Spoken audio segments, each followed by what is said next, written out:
రామా ఏంటి బావా? రామా నాకు చాలా కంగారుగా ఉంది రామా. ఏమైంది? ఎందుకంత టెన్షన్ గా ఉన్నావు? ఏంటి బ్రో అంత టెన్షన్ గా ఉన్నావు? పెళ్ళం వదిలేస్తే బాధగా లేకుండా హ్యాపీగా జాలీగా ఎంజాయ్ చేసుకుంటూ రావాలా? కో బ్రో, నేను ఇక్కడ ఏకాకిలా తిరుగుతుంటే మీరిద్దరూ జంట పక్షుల్లో ఉన్నారు. బ్రో బ్రో మేము ప్రాక్టీస్ చేస్తున్నాం. అసలు ఏమైంది? దేనికోసమైనా సరే, అసలు మేమిద్దరం విడిపోతున్నామనే బాధ బాధ్యత కొంచెం కూడా లేదు కదా మీకు? నువ్వు ముందు ఏం జరిగిందో చెప్పు. ఏం జరగడం ఏంటి రామా, అక్కడ విడాకుల పేపర్ల మీద నా ఆటోగ్రాఫ్ పెట్టేశాను. విడాకులు?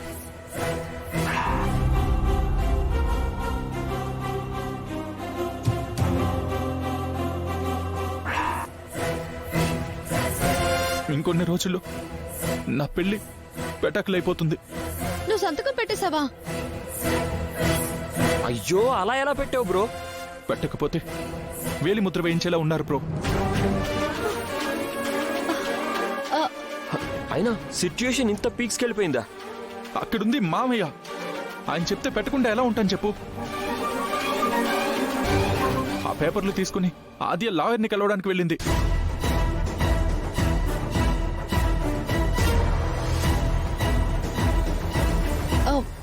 నేను ఆద్యకి చెప్పాను బావా, అయినా తను మాట వినట్లేదు. రామా నాకెవరు కూడా హెల్ప్ చేయట్లేదు, కనీసం మీరైనా హెల్ప్ చేయండి. ఆద్యని ఆపండి, నాకు ఆద్య కావాలి రామా. సరే సరే బావా. ఆద్య డాక్టర్ని, అబ్బా లాయర్ని కలవడానికి వెళ్లే లోపు ఏదో ఒకటి.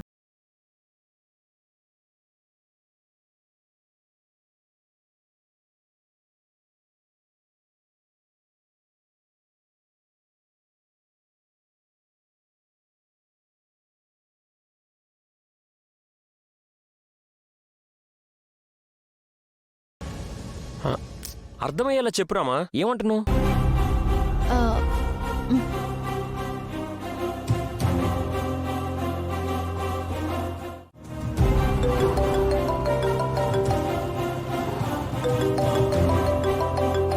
రామా కాల్ చేస్తుంది, ఏమైంది? హలో ఆజా, నేను రామాని.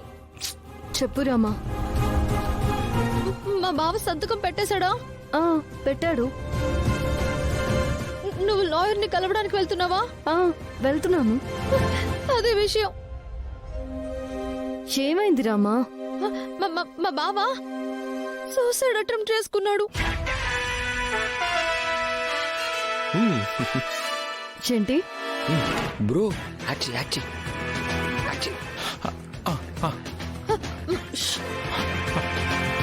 రామా ఏం మాట్లాడుతున్నావు నువ్వు? నువ్వు లేవని పాయిజన్ తాగేశాడు.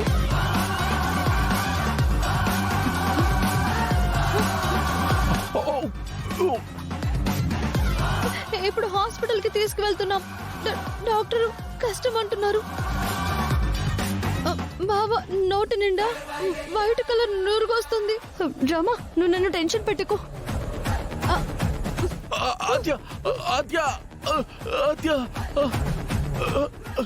ఆద్య, నాకు భయంగా ఉంది. పాపం బావ నిన్నే కలవరిస్తున్నాడు తెలుసా? పాపం బావ ఊపిరి ఆగేలోపు నువ్వు ఒక్కసారి కనిపించు ఆద్య.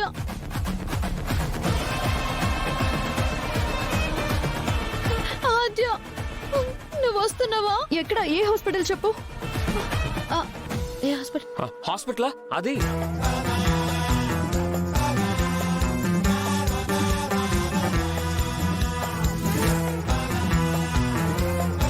త్వరగా వచ్చేసేయ్.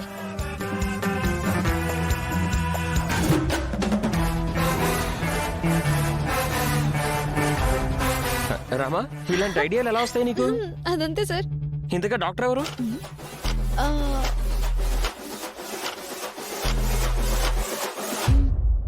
మీరు. నేనా? బావ మ్యాటర్ అంతా మీకు తెలుసు కాబట్టి ఈ సీన్ బాగా పండుతుంది. ఓ అవునా, అయితే ఓకే సీను బ్రో కోసం. అయ్యో thank you bro, thank you so much. సరే పదండి. పదండి పద బ్రో. ఆంటీ దోశలు వేయాలంటే మీ తర్వాతే ఆంటీ ఎవరైనా. ఆ తినాలంటే కూడా నీ తర్వాతేనమ్మా. ఇదిగో తిను. అది సరే, అసలు నీ ఆలోచన ఏంటి? నాకేం అర్థం కావట్లేదు. ఏ విషయంలో ఆంటీ? రామలక్ష్మి విషయంలో. ముందు నా కొడుకు కోసం పాకులాడావు, ఇప్పుడు ఆ రామలక్ష్మిని ఓడించాలంటున్నావు. అసలు ఏం చేయాలనుకుంటున్నావు నువ్వు? నేను ఏం చేసినా లోక కళ్యాణం కోసమే ఆంటీ. లోక కళ్యాణం కోసమా? మీ కళ్యాణం కోసం అన్నావు కదా. అదేలేండి, శౌర్యకి దాని మీద ప్రేమ తగ్గాలన్నా, దాన్ని వదిలేసి నన్ను పెళ్లి చేసుకోవాలన్నా ఈ పోటీలో నేను గెలవాలి. దానికన్నా నేనే గ్రేట్ అని శౌర్యకి తెలియాలి. అందుకే మళ్ళీ హాకీ ప్రాక్టీస్ చేస్తున్నాను.